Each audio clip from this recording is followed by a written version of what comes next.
Makain ba kayo itong isaw?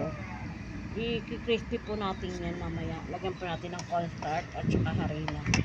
Minarinate ko na po ito sa paminta saka pampalasa po. Yan po yung nagkikrave po yung asawa ko ng mga mare. Mga mare, salang po tayo ng isaw ng manok. So, pati mag-crispy.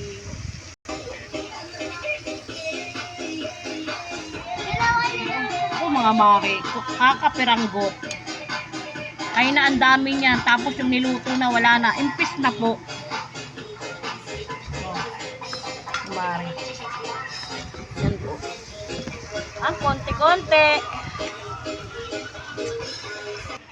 Ito mga mare. Yan na lang pong natira. Kasi habang niluto, kinakain na. Yung masarap na sukang ginawa ko mga mare. Kain po tayo mga mare.